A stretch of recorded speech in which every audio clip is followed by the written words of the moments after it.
Do we have a Miro, and do you want me to put stickies on it?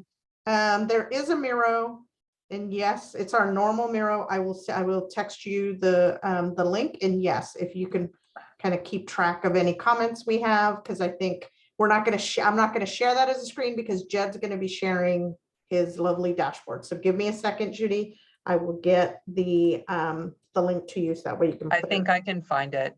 I got It'll it. just take me a moment. I don't have it open, and remember, sometimes I have Bandwidth issues. bandwidth. Yeah, I Boy, just do I. Boy, do I. I just texted it to you in the chat. Or sorry, just put it in the chat too. All right, Jed, let's share your screen, friend.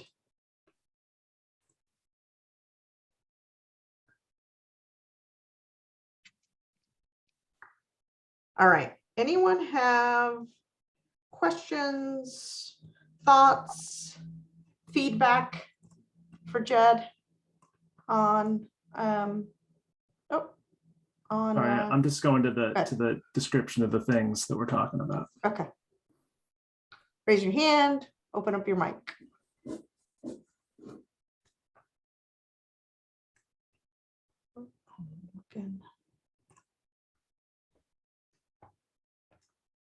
Can I, just as how normal, that's not the right word, sorry. You guys. How typical, baby? Yes, thank you. You know, like in a generalized school district, is it fairly typical that elementary schools track to middle schools? Is it kind of mixed up in the ways different schools do it in different places? And just, you know, is this, I keep going back to like, is this one of those things that's going to be like really painful and awkward for like 2 years and then we'll normalize it and it'll be okay? Yeah, I'm going to let Jed answer it because he does enrollment or boundaries much more than I do, but. Yeah. Yeah. And then we can talk with Judy just about how it has worked in PPS, but Elizabeth, the vast majority of districts that we work with, they like neat little feeder patterns that where elementaries in their whole feed up to middle schools, and then middle schools in their whole feed up to high schools. And prior to my tenure in Portland, I was the boundary manager for what was at the time the 10th largest school district in the nation in Palm Beach County, Florida. And we built our middle schools for 1,350 students, and we had middle schools with close to 2,000 students in them. We had middle school, we didn't have a single middle school that fed 100% to a high school. And what our effort by our policy at that time was to try and have them split to no more than 3. So I think scale is a factor. And I think just the fit between the size of buildings, what was happening then is almost all of our buildings had been built in the last like 30 years. Like they had very similar footprints and similar sizes. Where we struggle here is having buildings of different sizes that have been in place for 100 years, some of them, and populations that have shifted and moved. And so it isn't as typical here as it may be in other places. And it's not typical in small districts, but the larger the district, the better the chance that you may encounter. Thanks. Anybody else? Any thoughts, questions? Harmony? I can wrap my head around all of these different options.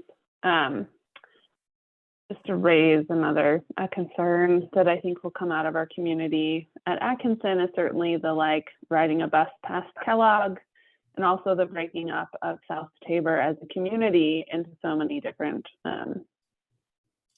middle schools and experiences. So, you know, I think there's just, it's going to be a hard sell and it's going to be a lot of hard discussions and conversations for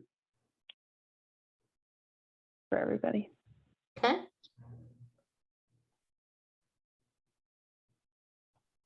Okay, let me see who hasn't. Sheila, you haven't had a chance to speak tonight.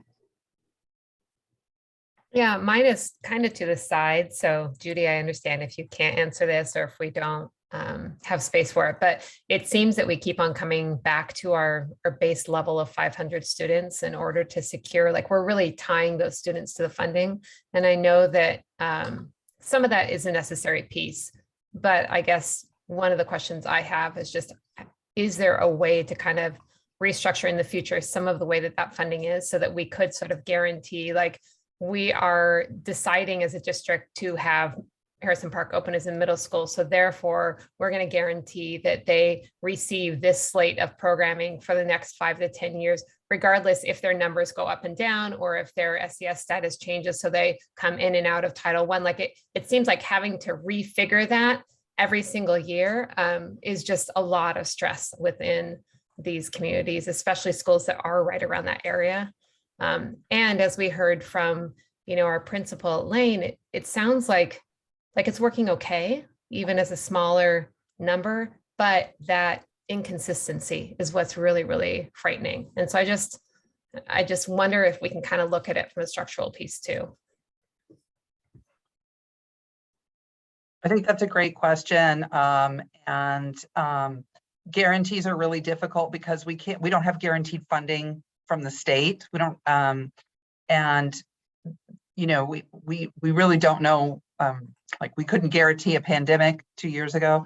But I think that when you look at our equity formula, and I know it was a lot to put up there, and there's probably more questions than we answered by showing that comparison, but it's in part to let you see how funds are used and available to, I think it was Margaret said, smooth the edges and ensure programming.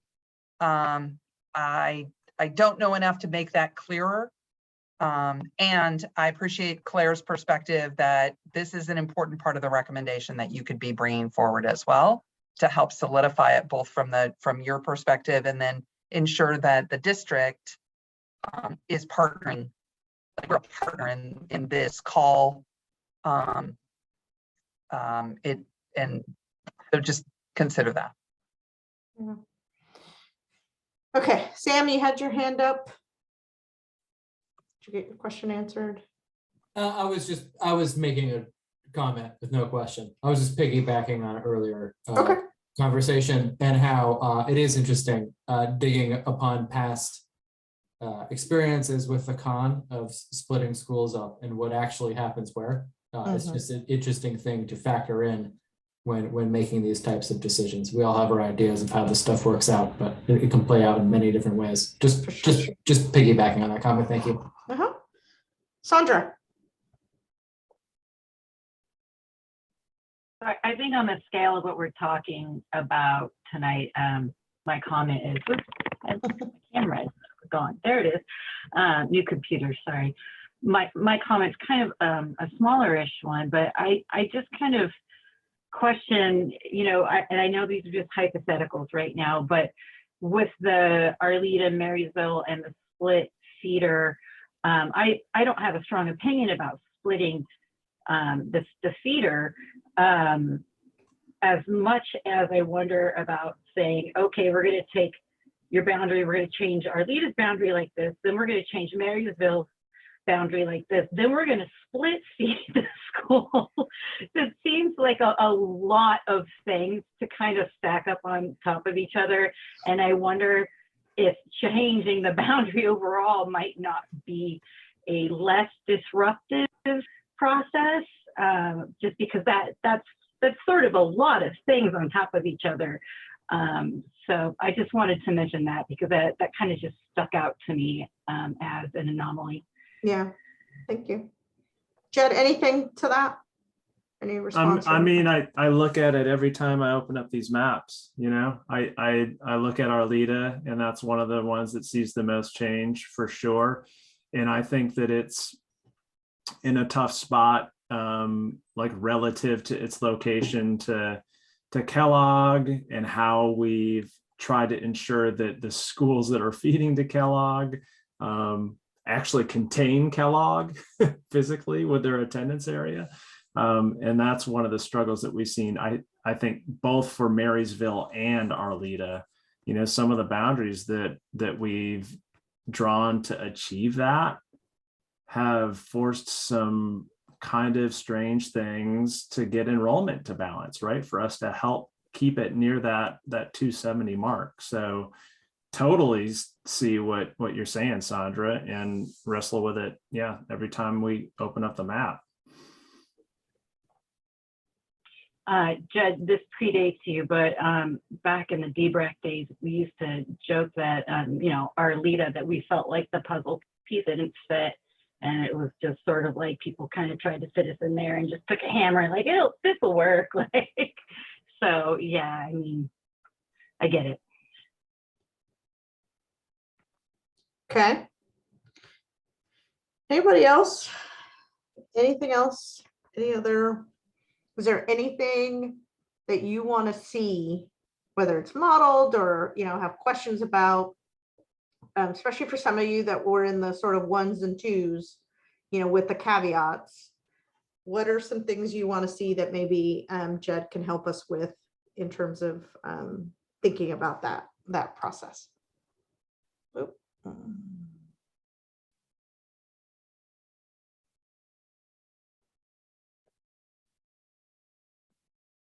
No, not seeing anything. Okay. Dee, why don't you go ahead and, I mean, this is probably as good a time as any to put your question into the room, just because we're I mean, if there's time, I don't know if we're talking Yeah, about here, go ahead. but Yeah, we got to talk about the whole thing. like a huge move. I mean, Bridger is losing its building, and it's probably the largest 2 strands in the whole cluster. So we just have a lot of concerns about how we maintain program integrity in that move. What we don't want to see happen is the whole Latinx community move and then not have sort of the corresponding non-native speakers move because of transportation concerns or location concerns. And will we talk about that somewhere in this process to try to figure that out? I think that where that comes, usually what happens is you start to coalesce around a set of things that you believe are not perfect, but the best that you can do. And then you start listing all of the things that you think it's going to take to make this change successful and all the things we need to watch for. And so that's, and we should be at that stage now. Okay. And it's been hard because there's been talk about the Bridger Spanish immersion moving program in some way, but not clear enough to say, oh, that's actually pretty far from where it is now. And let's start to think about in more concrete terms, what's it going to take for that to be successful? How will the community be involved? I think this is the time, and because we still have these questions about, but what can Arleta start to think about? Like, where do we know what the Arleta boundary is going to be? Do we know what the lane boundary is going to be? Like, we still have a lot of loose ends that make it hard to crystallize the implementation and program integrity part. So will that be separate? Will that be a separate discussion with PPS and the Bridger community in particular, kind of outside of SEGC? I think in the perfect world, well, I think in the world that I can imagine, which is not perfect. Yes, we in Bridger and several communities that are facing significant change through this proposal, we've got 1.5 years that we have to make good use of. And I know, like, the instructional leaders, the principals, they are really ready to start engaging people around the how and the whys, and of course we're waiting for the package to be complete. And while I really had a hard time with postponing this change, I do see that as one benefit. We often don't have enough time to plan well. We would have time. I would hope that we would use it effectively. I bet, and we encourage the community to help us make sure that happens. Okay. And will they consolidate strands if that's what it comes down to? Like, if enrollment drops in certain, because we just in our internal polling, it feels like we're going to see bigger enrollment drops in the younger grades. So will they just turn into, instead of 3 strands, there would be 2 strands, and it would just sort of try to grow organically back up to 3? You mean when if the program moves to Lent, it combines with the students that are there. I'm not sure what the actual like counts by teachers would be, Okay. but I'm hoping it's 3, right? And Yeah. it could be higher. Like I mean, that's the matching up that's kind of exciting, and that's where the opportunities are. Okay, thanks. Thanks for your question, Steve. Anybody else? See who? Oscar, we haven't heard from you tonight. Any thoughts? Chris, you as well. What are y'all thinking?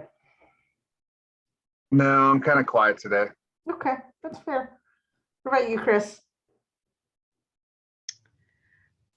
There was the one proposal, the Woodstock to Lane one, that wouldn't involve splitting. I don't know. From a Lane standpoint and from a Selwood standpoint, I think some of the splits, the Lewis split, all of those seem like they'd have real potential, and they make sense for our geography.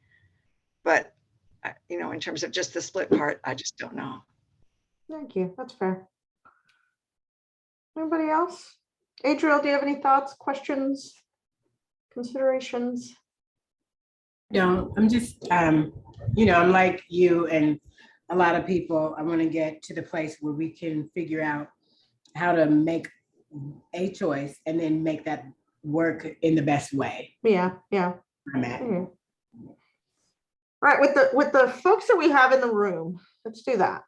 Like, if any of you were 1s and 2s or more, like if you were on the no side of I can't get there, in the last poll that we did, is anything that you saw in terms of some of these, I'm going to call them manipulations, I don't want that to be construed negatively, but the way that we would move boundaries, the things that Jed's talking about, does any of that make you feel better? That there are some options that could be viable? I'm just trying to get an understanding of, are we moving the needle for people by starting to think about some of these smaller moves that we can make to try and get more equitable distribution of enrollment?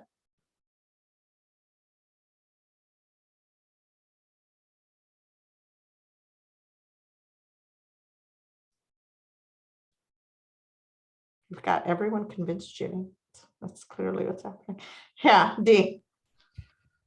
Do we circle back around at this point to some of the metrics that we were talking about earlier? Is it distance? Is it commute? Is it busy? Is there some, we talked about it a little bit yesterday in the data session, like it's really helpful in all these decisions if there's just like this consistent thing that we're using to judge how we're doing it. So is it possible to do it less emotionally and more sort of like, if you physically live closer to Lane, does it make sense to make that the metric, or is there a different set of norms being applied here? Right. Yeah, correct me if I'm wrong here, Jed, but I believe right now, the metrics that we have for the E1 proposal, or what we're talking about, are, we've got the ResJ metrics for that, right? Based on the 2025-26. I don't think we have, going to what Dee was talking about, I don't know that we've got any of these other sort of proximity or program. Oh, Judy's saying, yes, we might. Oh, yeah. You're on mute. Well, it's a metric in our ResJ metrics include, and it's an overall number of students. It can be disaggregated if needed. You haven't seen it, so I appreciate that you're wondering about it. Yeah, that's one of the metrics that hasn't really got a lot of attention or fanfare, because we haven't seen the needle move a lot on that particular metric between different proposals so far. But and I'll say, like, I haven't seen the metric on this one. I'm curious. I think it's the second version, it's a pretty big split and a lot of change for Arleta and Marysville. Yeah. The result of, I'm just curious, right? If south of Foster became part of Lane, some of those kids are closer, but I don't know how many. And then, you know, it's the weighing, like, Well, and is it- who, right? Mhm. yeah, and they may be closer, but it's also a lot of change. So we want you to be able to grapple with those pieces. Yeah. And we can talk a little bit about how that, you know, would likely play out just if we look at the baseline for, you know, Arleta and Marysville as schools, right? Like we see that those are higher SES schools relative to Lewis or relative to the neighborhood program at Woodstock. So it's going to be a bit more similar to what we see with the other elementary schools that feed to Lane right now in Whitman, Woodmere. Particularly, they actually share a boundary with a couple of those schools. So, Harmony. I'm just curious what role, you know, we're applying. It feels like we're applying different rules everywhere across the system, right?